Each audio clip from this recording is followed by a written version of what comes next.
Alright, what's up everyone? Welcome to the SocraTetris 10K subscribers AMA. I have been admittedly putting this off a little bit. I don't know exactly why, but whenever I've thought about sitting down to record off the cuff rather than writing all of my thoughts out first, I got very nervous, very anxious about doing this, but we're going to power through anyway because you all submitted a whole lot of questions, more than I was expecting, honestly. So let's get through them. I've written out who asked the question, what the question is, and I'm going to try to give my best answer, and hopefully you will find that interesting. So I'm going to start with Gatormeister with the first question. Gatormeister has been a long-time follower of the channel. So their question is it more fun to pick apart a deliberate philosophical theme in a game or to find a potential theme that may never have been intended? So for this one, I would say I actually find finding a deliberate philosophical theme in a game is far more interesting because what results in that case is normally there is more nuance in order to actually dig into. When a game stumbles into a theme, or when a game has a theme but isn't trying to be philosophically minded, there can often be a sort of wall, a stopping point, or a point of confusion where the writing doesn't have the time to explore the idea that it really wants to explore. It has to find some way to wrap up or move on or finish out the plot by some other means rather than really engaging with the idea. And I find that if a game has a deliberate philosophical theme from the start, a philosophy that is guiding the narrative, the character development, the plot from beginning to end, then how to actually, or my opportunity to actually dig into what idea are they expressing and what argument are they trying to make the player experience with the gameplay, how are they converting that idea into gameplay, becomes something that I'm able to suss out significantly more easily. Or if it's not easy, at the very least, it will be interesting to try to solve that as a challenge.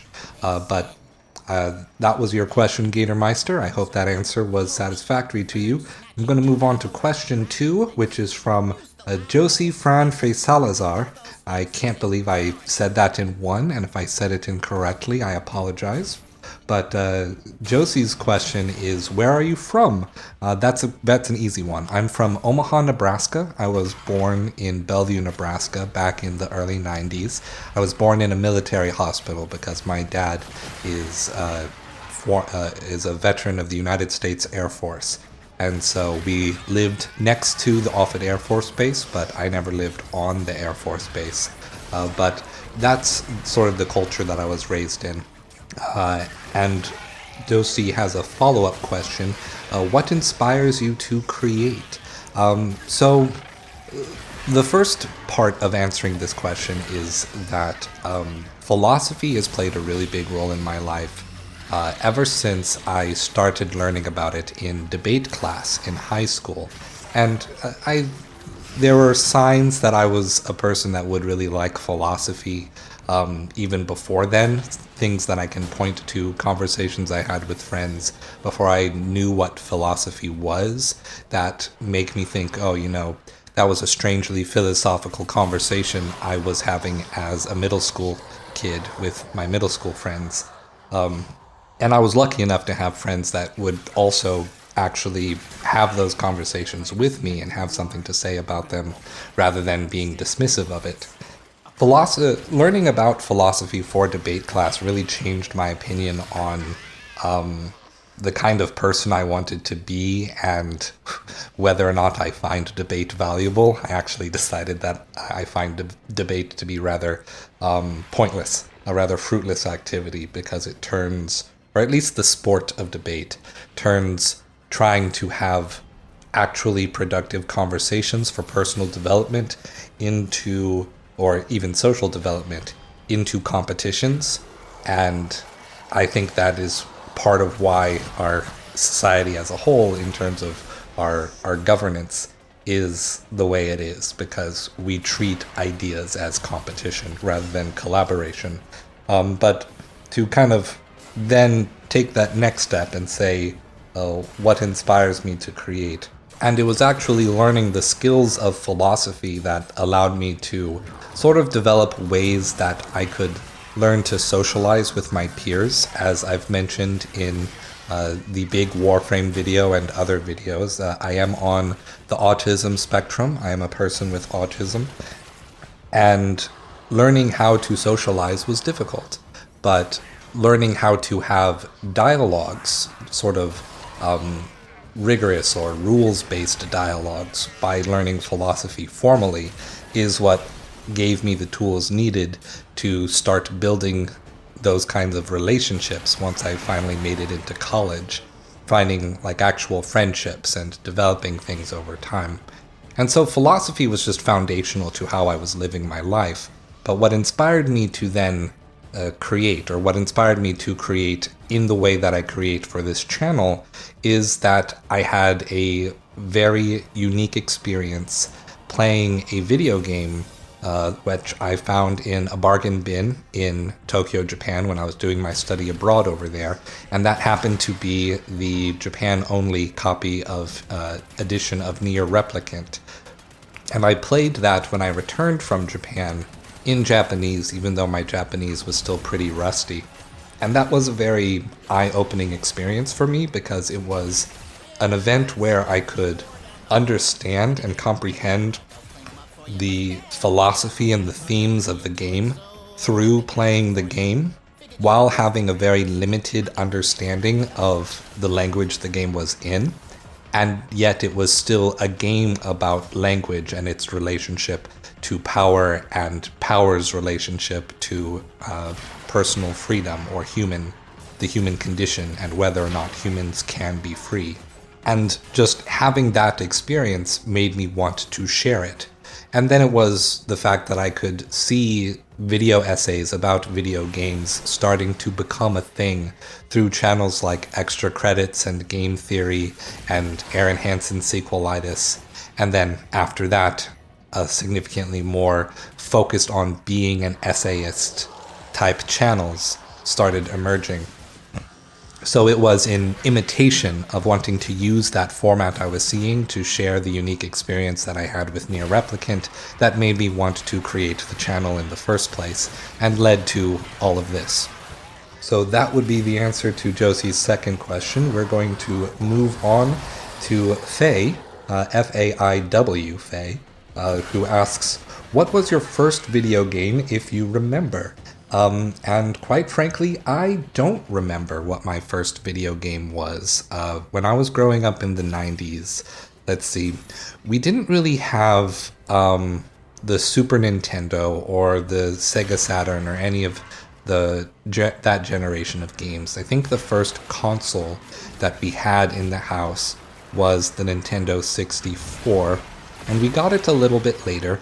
I remember mostly playing Mario games on it, Mario 64, Mario Kart, and various random things that we could find at Blockbuster for rent, like Road Rash or Road Rage, something along those lines. A motorcycle game where you could beat people up and race. I think there might have been a Star Wars game at that time too that we played. But most of the games that I ended up playing in the mid-late 90s were PC games. The ones that I remember were mainly SimCity, The Sims, Command & Conquer, StarCraft. RTS was the rage then, and it was what I spent most of my time playing. I even remember a time when, I think it was StarCraft 2, I was looking up cheat codes and found the cheat code to activate a special song that was themed around the Zerg Queen, and I actually recorded that song onto a cassette using a cassette microphone stuck up to the computer's speaker so that I could listen to that song whenever I wasn't playing the game. That must sound very archaic, Faye, depending on your demographic, as to the fact that I was using a cassette to record a song from a PC game to then play on my my cassette player. It wasn't I don't think I was a Sony Walkman, but I definitely had a cassette player that I used when I got on the bus to and from school. So if anything, it was those games that would mark my first, if we don't count things like playing Duck Hunt or Mortal Kombat or Power Stone on consoles at friends' houses. So the gaming I did at friends' houses would likely be the first. But then thinking even further back, we could probably say I also played educational games before I played any of those games at friends' houses. Things like Math Blaster or simple computer games like Snake or what was it called? Avalanche, that game with the Yeti that would chase you as you tried to ski down the mountain or snowboard down the mountain. So those are all really fond memories, very fun memories. And then Faye has another question. Were you already a lore goblin / philosopher when I was first playing video games? No, I kind of answered that in the previous question a little bit, but I didn't really, I don't consider myself to have become a philosopher until after I started learning philosophy in high school debate class, until my debate teacher started teaching me philosophy. And I don't really consider myself a lore goblin. Maybe there will be another question later on that I can delve into that a little bit more. But I consider the people who are into lore as its own concept, people like Zuli the Witch, or I'm sure Vati Vidya has these too. People who make large diagrams, web diagrams of related instances and timelines and things like that. And I think that's a very fun practice. I think that's very interesting, but it's not something that I particularly find interesting to do myself. I think the way I approach stories is not really so much about trying to have an objective canon or a correct lore, like I'm recording a history, but like I've alluded to before, I approach interpreting stories from a philosophical lens, so I care more about the themes, and if something thematically makes sense, then I don't really care about whether or not it is adhering to lore or trying to figure out how a plot needs to be re-understood when new information is added to the lore. That's for people who want to approach story from the perspective of doing history. And I think that's a fun practice. I think that's a good practice. I just think that it's a limiting practice if you feel the need to have a correct interpretation of a story, as though you were presenting the correct statement of fact as to a historical record. But these are all fictions. There doesn't need to be a correct historical record when you're analyzing something. And I think if you can't see beyond that, if a pseudo-history practice is the only true practice for understanding a story for certain audiences, they are going to miss out on the potential that story can offer them in other ways. So now we're moving on to question 5 from Bappo Jujubes. They ask, what other philosopher name / video game title puns did you consider before SocraTetris? And this is a great question because in actuality, SocraTetris was the first one that I came up with, and I thought it was really good. I have had a lot of fun with it. I've made Greek people mad from having a name that's impossible to pronounce. Shout out Darkfry, he's one of my best friends, a great creator on this channel.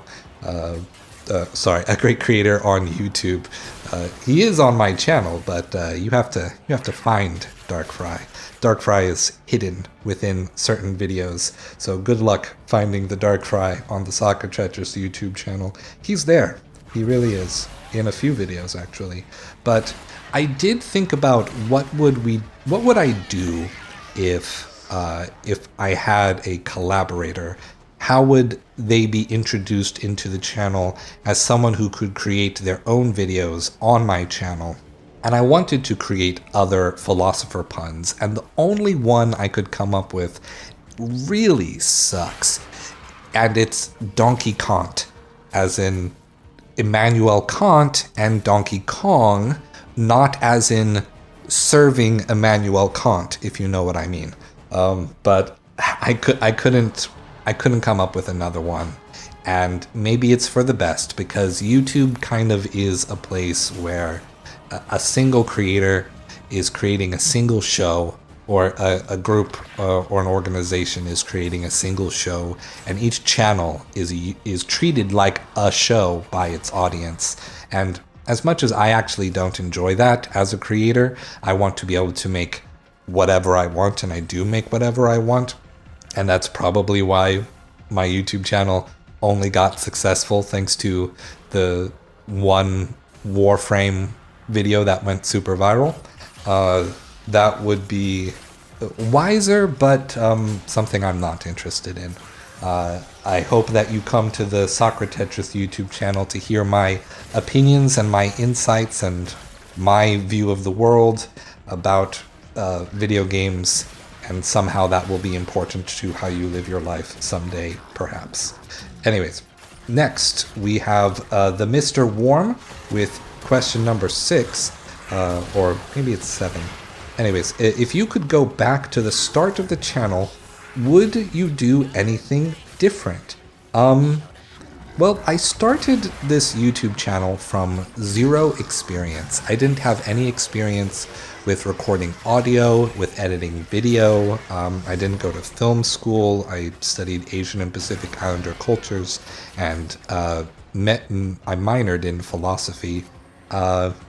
And I really didn't have any materials either. I started on my college laptop with a USB mic that I got from a warehouse store while living in downtown Los Angeles after graduating college. And that time was a huge struggle in my life. And I was using YouTube, even though I had ideas I wanted to communicate, I was using it as an escape. And I didn't actually even finish any videos while I was doing that in downtown Los Angeles. It took until I gave up and I moved back in with my parents back in Omaha that I was able to actually make something and get something out. And I think that speaks to where I was with my mental health at the time. I was doing significantly better being back in Nebraska and not being in the center of downtown of one of the 2 largest metropolises in the world. Probably wasn't a good thing for a person in my situation to attempt at the time, but it's what I did.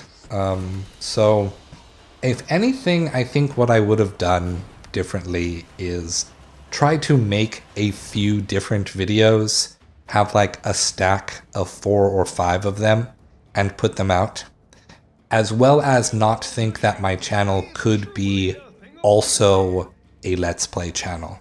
I have seen some Let's Play channels that do like reviews after they finish doing their Let's Plays, or do video essays about games they've played after doing Let's Plays. But I think for those channels, they were coming up likely in a time when you could have multiple shows on a channel that did equally as successfully as the other ones. And so they could develop an audience that was there both to see the gameplay and see the review. But nowadays, YouTube really incentivizes you to do Let's Plays on one channel and then do reviews on another. But hey, if we reach 100,000 subscribers, I'll start a Let's Play channel, and you can watch me play video games again, just like I used to do with my Bloodborne speedruns on this channel, or when I was streaming Devil May Cry 5 on my Twitch channel, which is currently collecting cobwebs. And if anyone can go find that and watch the VODs, you too will understand what a V-cake is, and that can be our little secret. Just don't tell anyone what a V-cake is. It's not something that the public needs to know about. Anyways, on to the Mr. Worm's next question. Any work of art that you think could be adapted to video game forms, or how would that work? Well, so could is one question. Should is another. I think there are plenty of examples now where there are games that are extremely filmic, that aren't Hideo Kojima games, that are very good experiences of what it's like to both be watching a film or a TV show while playing a game.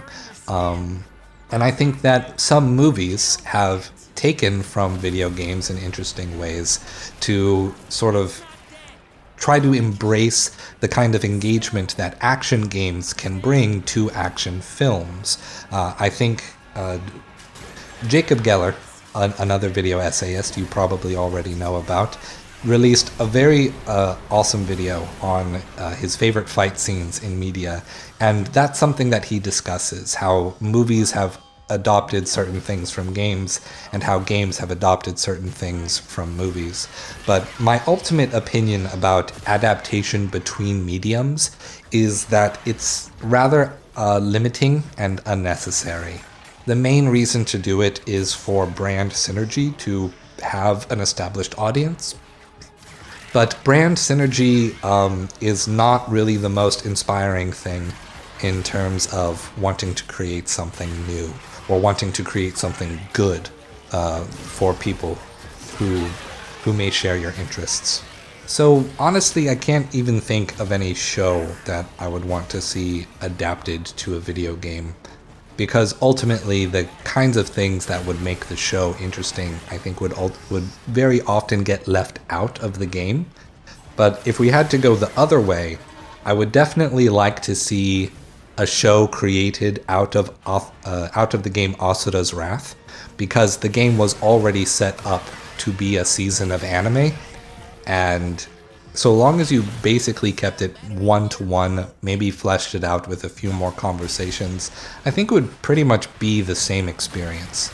I even once joked on a forum, I think it may have been the r/Warframe Reddit actually, that my headcanon for Asura's Wrath was that it was a precursor to the Orokin era, a sort of midway point between Dark Sector and Warframe, and boy did that piss people off.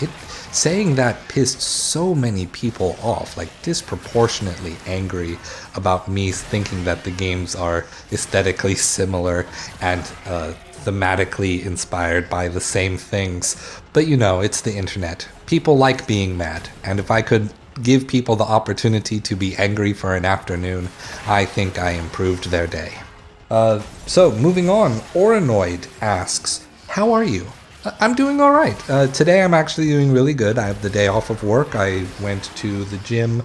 I'm preparing a stir-fried chicken by marinating some chicken breast in a Shaoxing wine marinade that I'm going to fry up. It's the first time I've done this recipe in a few years, so I hope I'm going to do it right, but I probably do still need to run out to the store and get some vegetable oil so that I have something to fry the chicken in. But moving on, where can we buy your books? So I do have an author page on Amazon where you can buy the printed copies and ebook copies of my two books, those being Controller Revolution, Why Video Games Are the Future of Philosophy, which is the big one, something that I may return to in order to clean it up a bit, improve the language, make a future edition of, but that won't be for maybe decades out from now. I think what I created there to explain what is my fundamental understanding of the relationship between philosophy and games was something I was able to achieve very well with that book. And then I have a second book, which is a short little guide called Ludolectic, The Gospel of Gaming Literacy, which is all about being a guide for gamers to be able to teach non-gamers how to get into the medium of video games, how to get into it as a hobby. Because I find that people who play games, because it is something we are so used to, because it is something we learned, we forget that we spent so much time when we were younger, when we were kids, learning how to play video games, that we are now forgetting, or we have forgotten, that playing a game, playing any game, is something that people have to learn, that it's a learning activity.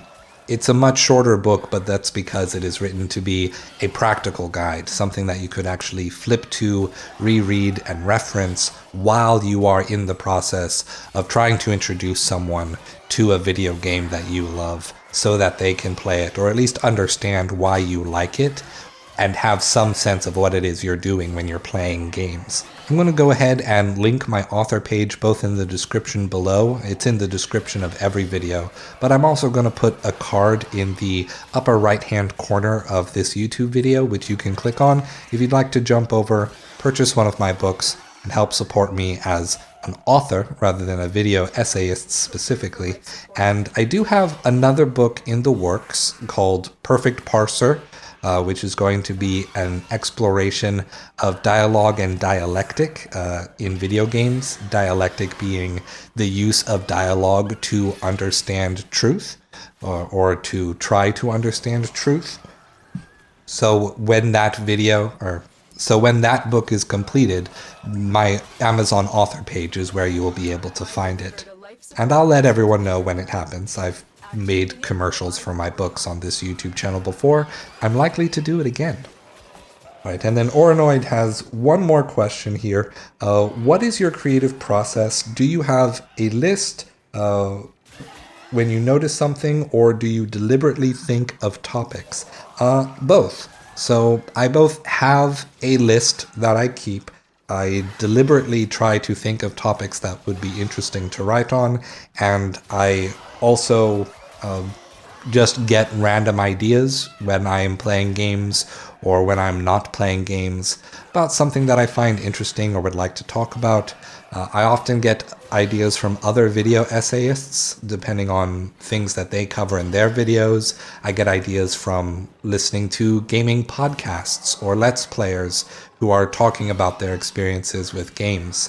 A good example of that is I did a video called The Gaslighting of AI, the Somnium Files, and that was based on a stream by a streamer called Pat Stares At, and subsequently the Castle Super Beast podcast, where Pat got caught being gaslit about the name of Ellis Island, or Liberty Island, whichever one it is, I'm sure you know. And in any other context, in the context of a podcast or a Let's Play, that would be like a funny moment to talk about. But in the context of applying a philosophical lens, that is an opportunity to talk about epistemology, about what it means to know something, and about sociology, about how learning and knowledge is treated as a matter of ethics and our relationships with other people, and the sort of things and behaviors that we entreat with each other, both in person and online. And so one funny little joke to mess with your head in a video game can, in fact, become a moment of profound self-reflection. It just takes the time to look at that and go, you know what, that funny joke was actually a very important idea that was communicated through play in an instant, whereas it took me 30 minutes to actually delineate what it meant in a video about philosophy. And delineating it in a video about philosophy is helpful for the people who may have missed the idea, But for a lot of people, it would be just something they understand intuitively because they played it. They experienced the idea for themselves, even if they didn't experience it rationally, they experienced it volitionally. Volitionally is a word, sure, why not? I used it just now. All right, I'm going to take a sip of my Pepsi, and then I'm going to keep answering questions. Not sponsored by Pepsi. They should give me money. All right, we have 2 questions from Riz Lipiz. When your name is letters and capitalized letters and an underscore, I don't know how to pronounce it, but I'm sure Riz Lipiz has all the Riz, so we're going to answer their questions so that I can be cool too. What made you see the value of video game storytelling and aesthetics? Was it a particular game? I already answered this one. Yes, it was Nier Replicant. It was the Nier Replicant copy on the PlayStation 3 that I got from the corner video store from the bargain bin when I was staying in Soshigaya, Japan for my study abroad in Tokyo. Riz's next question is, how did you come to settle on this approach? So that's an interesting one because I don't think I've settled on an approach. I have an understanding of about the relationship between philosophy and games, but it's entirely different to create videos about that, and different videos demand different things.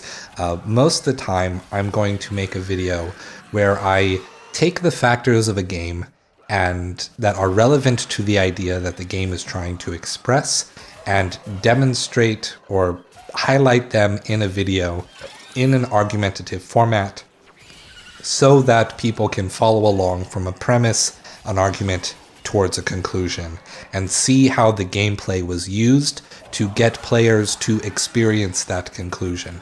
That's my ideal, succinct scenario for covering a game. With Warframe, however, the challenge was very different. It was different because Warframe is so big, it's so long, it's a games-as-service model game, and the story has been going on long enough and changed enough times. And with all that said, nobody in my social circles knew Warframe. I knew I wanted to make a video about the philosophy of Warframe, and I was writing it out originally as just one of those A to B to C type scripts. But it was realizing that not even my friends who are gamers can talk to me about Warframe that caused me to pivot my direction. So if you've listened to a variety of podcasts or videos where I've talked about it, or any other guest spot where I was asked to write about it, the original plan for the Warframe video was me wanting to write it out so that my girlfriend and my parents and people that I love can understand why I have dedicated so much time to this game and why I love the game. And I was writing it at a time when I was actually really disappointed with Warframe and not liking it very much. And I was sort of reminiscing on those things that I loved, which mainly were how the story was told and what the story was. And I was really desensitized to the gameplay of it, to the grind of it, because there hadn't really been any story updates for the longest time. Now we are in an era where gameplay and story are coming out frequently, routinely, at least once a quarter, and it's very hard to, it's almost impossible to keep up with it with other things that I have going on in my life.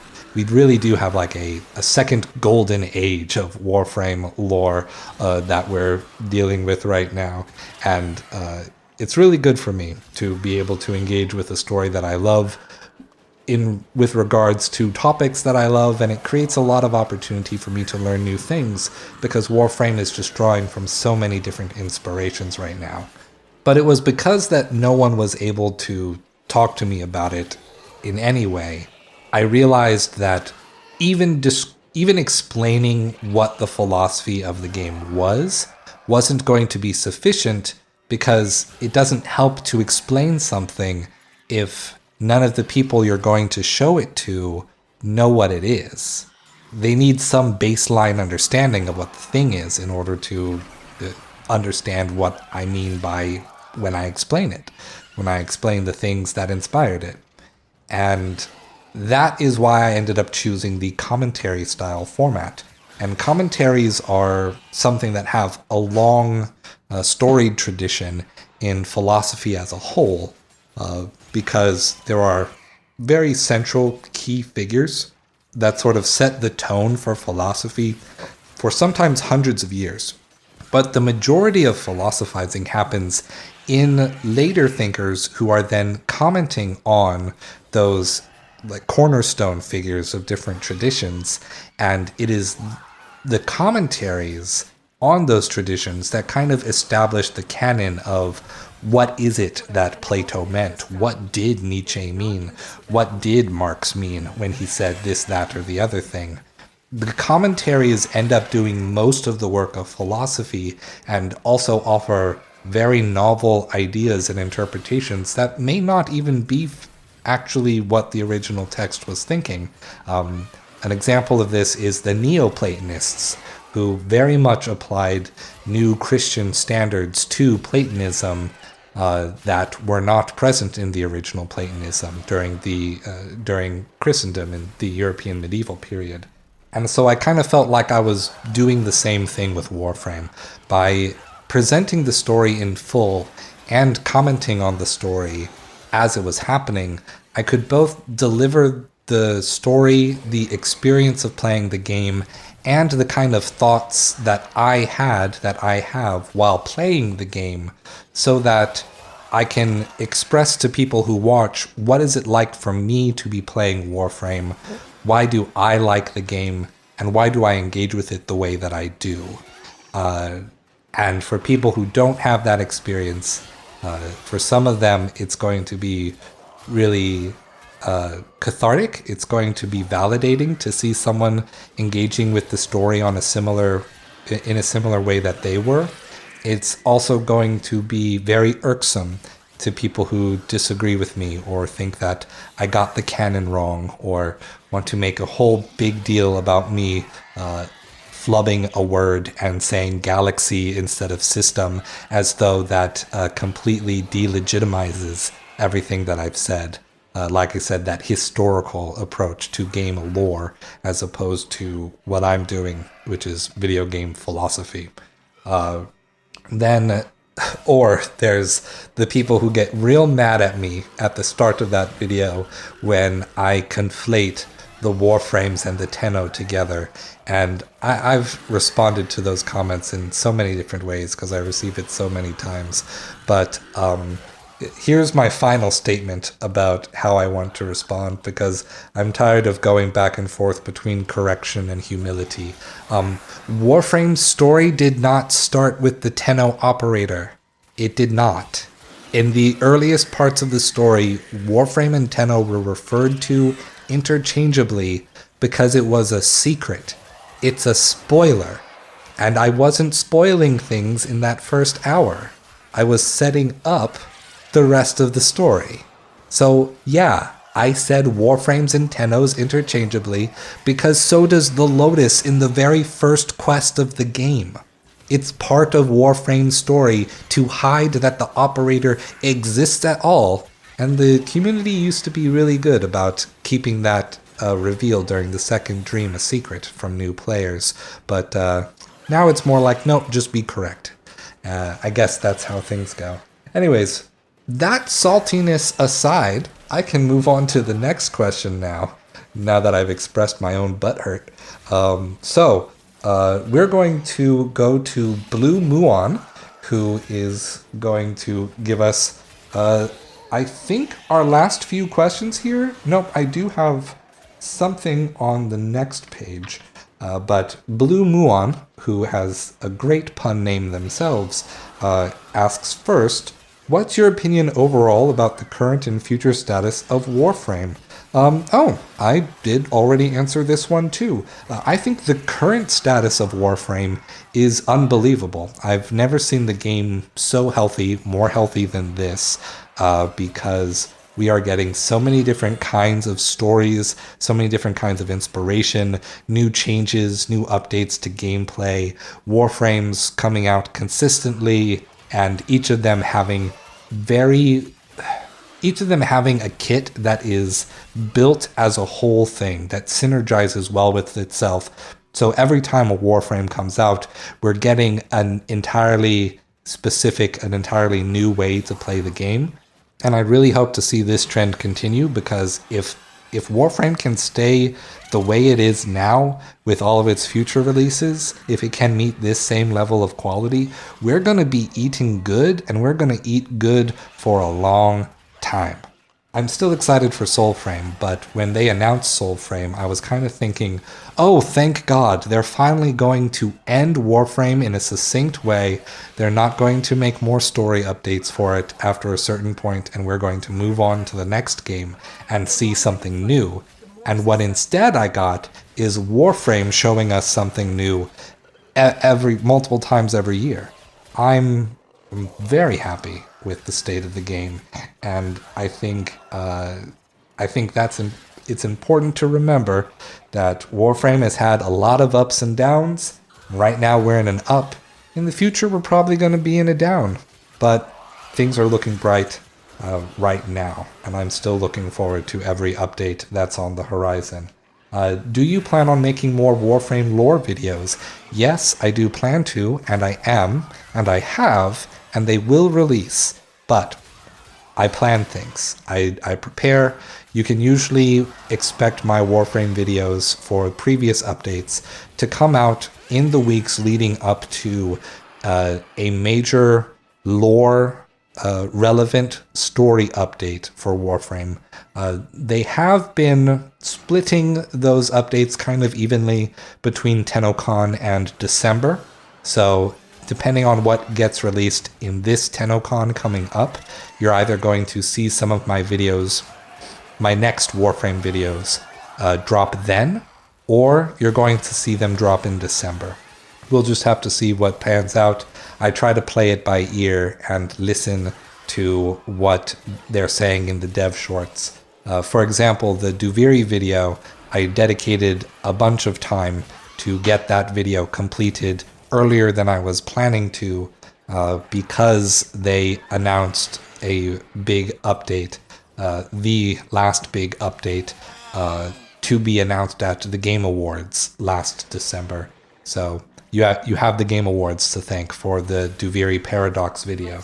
Moving on to Blue Muon's next question. Are there other games you enjoy that you haven't covered? Definitely yes, but at this point, I've kind of made all of the videos that I want to make, and I'm in a place where, in order to have more ideas, more things I want to talk about, I need to experience new games and talk about those. But as I am focusing on Warframe videos, and I am keeping my notes and writing my videos for other games, which are still coming out, or definitely still will come out, I am dedicating more time to the videos that will actually be healthy to the channel, because most everyone here is for Warframe. I made 100 video essays last year on all other games that weren't Warframe, and I knew that these videos weren't going to be doing the same kind of numbers as the Warframe videos, because like I said, YouTube is a place where people come not to watch a YouTuber anymore, but they come to watch a specific show. And the show for my channel right now is Warframe lore videos, in the mind of the audience. It used to be near Replicant, near Automata lore videos in the mind of the audience. And it was only because of the viral Warframe video that people switched from thinking of me as a near content creator to now as a Warframe content creator. But just as I made 100 video essays that weren't about Warframe last year, I'm going to keep making video essays about other games. Right now, the biggest things that are in the works for me are a video on the philosophy of Slay the Princess, and a video comparing the philosophies and the gameplay of Steel Rising against Lies of P, because coincidentally, they're very similar games in the same genre, both aping off of Bloodborne. It's in a similar aesthetic, historical setting. It's a match made in heaven, and that's in the works. To give you a hint about how big that video has become, it's already 15,000 words long. So it's going to be a doozy. And I don't know how I'm going to make it, but it's going to get done eventually. So look forward to that one if you want to see videos from me that aren't Warframe related. Next question. Are there other games... sorry, I'm repeating the last one. Question 16, maybe 17. Peanut butter, smooth or crunchy? I 100% prefer smooth peanut butter. However, my wife 100% prefers crunchy peanut butter. Therefore, this is a crunchy peanut butter household, and we will hear none of the blasphemy of smooth peanut butter anymore. Understood? Thank you for your questions, Muon. Alright, next we have a Vagabond Orc Chaos Magic user with their question. Are games art? If they are all games art? And please elaborate. Alright, here we have a doozy. So, take a deep breath, everyone. Listening ears on. And no, games and all games are not art. They are art objects. Just as all songs, paintings, plays, statues, technology, and crafts are art objects. The word art means a skill. It is knowledge, it is praxis. Just as a martial artist or a dancer produces an art object while fighting or dancing, a game developer produces an art object when they are developing. Their verb of developing is the art. The game is the result. Playing a game is also an art. Art is not a denoter of quality. Everything is an art. The use of the word differently is just an application of the no true Scotsman fallacy to exaggerate quality to gatekeep the concept of value. But art does not mean value. To quote CJ the X, value is value. You determine what is valuable to you, and no one else can determine it for you. With this understanding of what the word art means, you could see philosophy is nothing more than communally developing the arts. However, if we are going to use the word are games art in terms of are they a creation of value, the answer is yes. Obviously, games are art. It's a stupid conversation. I think we've moved past it. The people who haven't moved past it need to figure that out and move on. Now we are on to a question from Lady Malefica, who asks, is there a game you consider overhyped from a story or lore point of view? Okay, well, if that little tirade that I went on, that little micro essay that I went on about how everyone uses the word art incorrectly wasn't controversial enough, now we're going to get into some controversy. The game that is overhyped from a story and lore point of view, in my opinion, number one right now, is Elden Ring. And don't get me wrong, I love Elden Ring. I've made 4 videos of Elden Ring. I watch lore videos about Elden Ring almost multiple times a week. Definitely for a while there, it was multiple times every day for months. But I just want to create a caveat to that, which is that Elden Ring lore is only overhyped insofar as people are treating the lore like it is a puzzle to solve. And I think that is fundamentally an unproductive way to approach the story of Elden Ring. If you are using lore hunting in Elden Ring as a springboard for tangential learning, for learning new things about the world, about artistic influences, I think that's a great thing to do. However, it's been covered exhaustively that the way these stories are created is with empty pockets with unexplained aspects, with incomplete stories in mind. When the game releases new lore, it is not clues to mysteries that have yet to be solved. It is not about collecting the answers to a pile of puzzles. It is literally designed for there to be multiple valid readings, for there to be multiple interpretations, for there to be a more realistic reflection on our own relationship to history, because we cannot have a perfect record of history from where we stand. We can collect history as best we can and understand things from what we have collected, but we don't get that one-to-one access. We don't get to understand history as though we were there, because that moment is over. It's done. What information was recorded has been saved, but the experience of living in that time and understanding what was happening is over.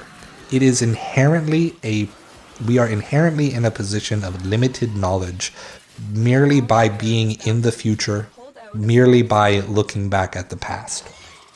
And I think that relationship with history and that understanding of gaps in history is what makes engaging with lore in From Software's games, and particularly in Elden Ring, so intriguing, because you can experience it, and having a vague understanding of what happened in that world and trying to get a better understanding of what happened in that world is the story.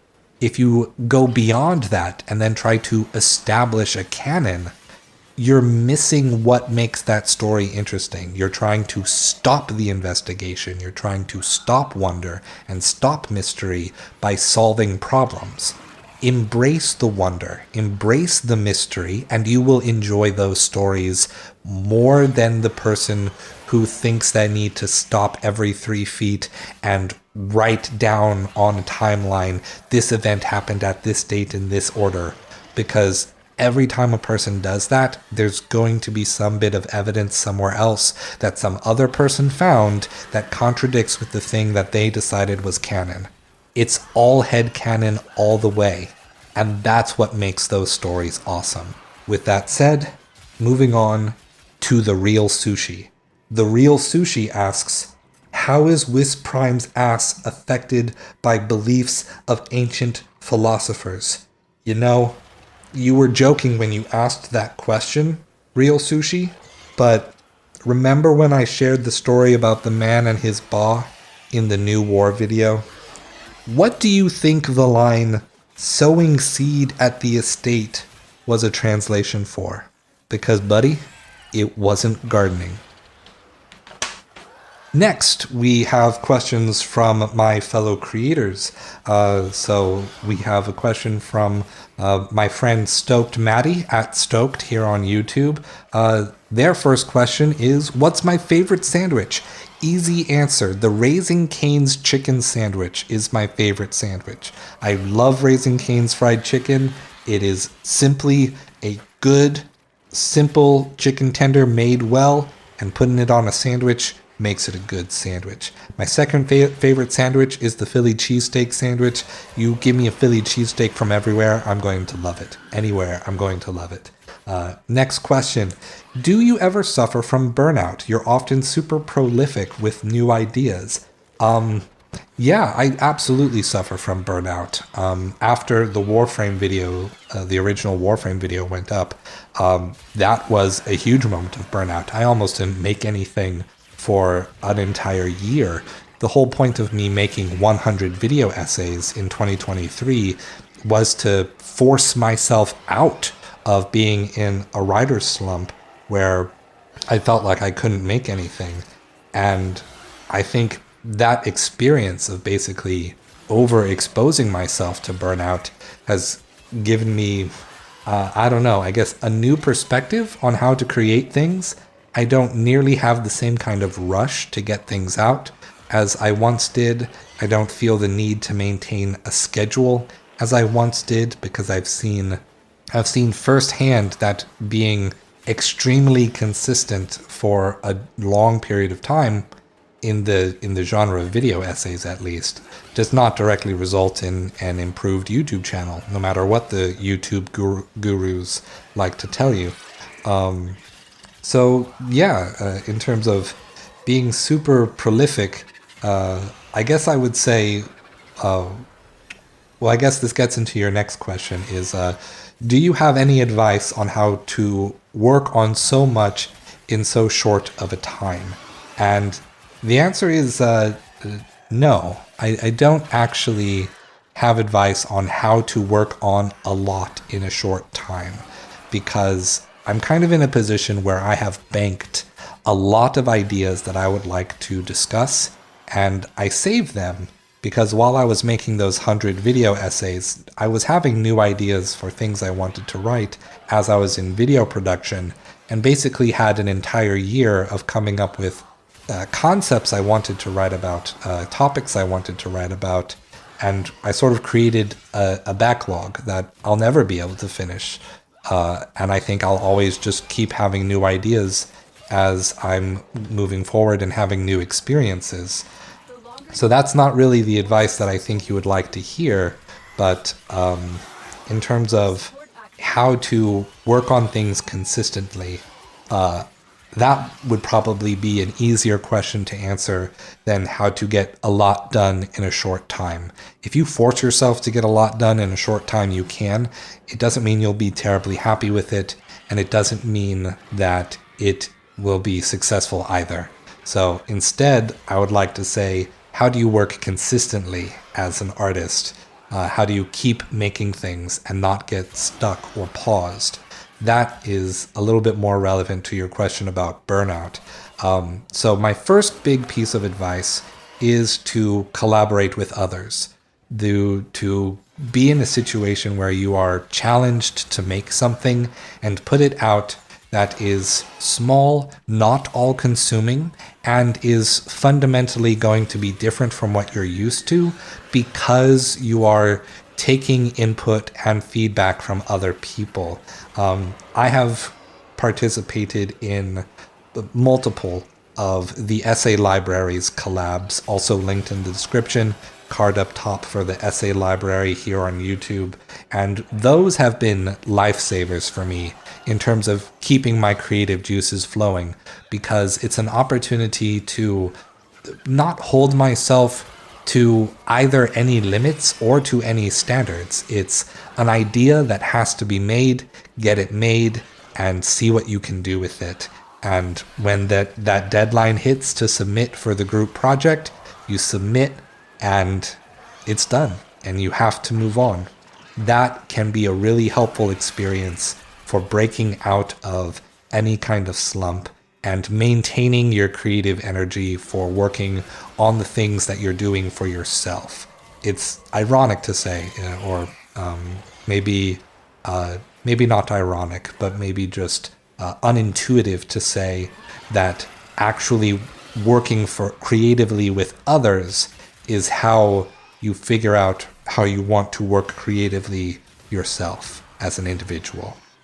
So, to the other bits, other things that can help with creating consistently. Another thing that I do is that I'm very obsessed with creating and iterating on a standard workflow, because quite frankly, I don't have new ideas of how I want to make a video. Video editing and audio editing are not my strong suits in this thing that we do. I really focus more on learning about the topics that I'm writing about and writing about the topics as the focus, but I'm not really in a position where I have many creative ideas in terms of audio and video. I don't think in that way. I don't think like a filmmaker, and I really appreciate the work of people who do see the video component as a huge part of the art, but I have to strain myself to come up with a new idea for how to present a visual or a sound. And so for all of that, for when you just want to make something, I think having a standard workflow is very helpful. things that you do every single time to get your video to be at a base level of quality that you are happy with, that you can accept, and to simply not reinvent the wheel of your workflow every single time. When you do have a new idea, you can insert it into a part of your video, but having that consistent foundation supports creative tangents rather than prevents you from trying. At least that's how it's been in my experience. And third, is a bit of advice that I actually got from our fellow essayist Aronok, which is to keep a list of all of the ideas that come to you, to save all of your writing, because you'll never know when that thing you wrote that's not good enough to be a full essay on its own, or that topic you had that you have to leave at the wayside, will become relevant to the thing you're working on now and become a part of something that you thought you were just making really quick, and contribute to your work and make it better because those topics are relevant. That will happen to you because the things that you find interesting as a creator ultimately are probably going to be interrelated in some way because they are of interest to you and to how you think.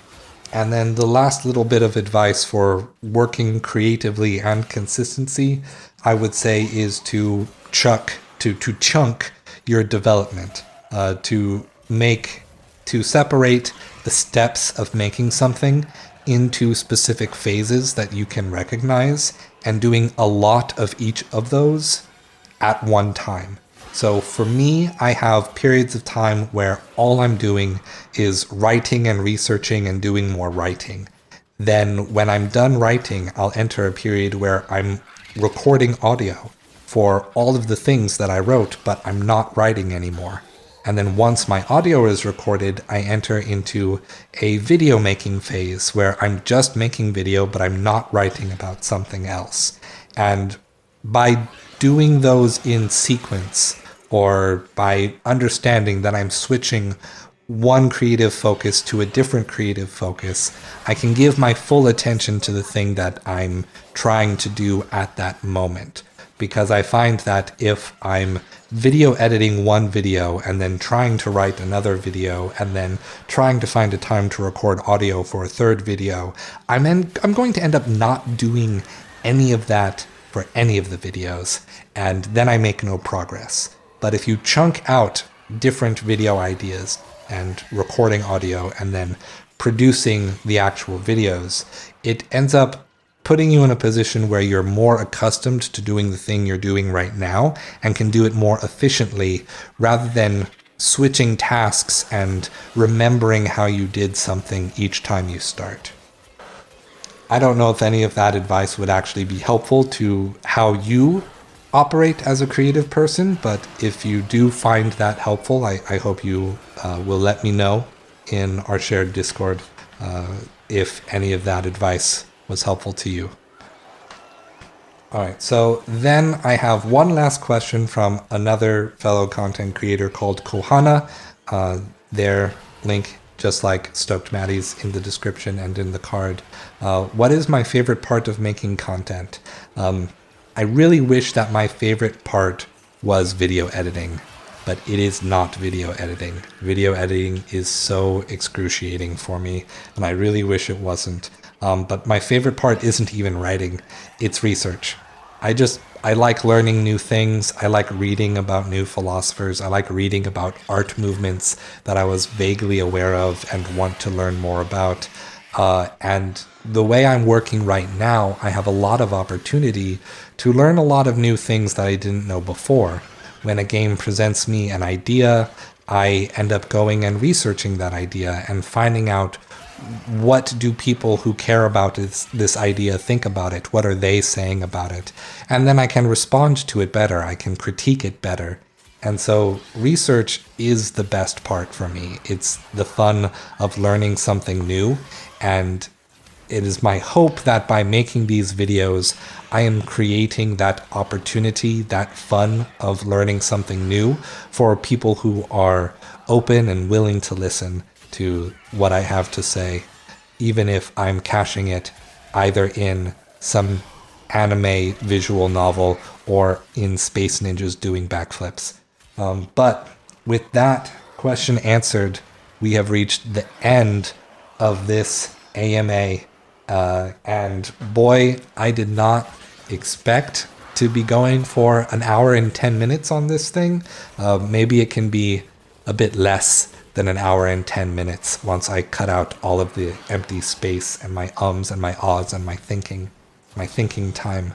But yes, if you stuck around to the end and listened all the way through this off the cuff Ask Me Anything in celebration of finally reaching 10,000 subscribers, thanks to the ever generous Warframe community and the other people who have transitioned from the Warframe videos into watching other videos on my channel, let me express just the greatest amount of thanks. I could not have done any of what I'm doing without all of you, and the support that you have given has really come in handy, has made a significant impact on my livelihood and my ability to feel stable, my ability to plan for the future. And I hope that you will stick around and continue to support me as you already have done, and that I can make things that you are still interested in and do you proud as an audience for this lowly artist. But with all that said, my throat is hurting, so I'm going to call it here. Thank you so much, and look forward to the next videos coming out. I know we're in a bit of a dry spell, but it won't be long soon. I'll see you there. Stay true.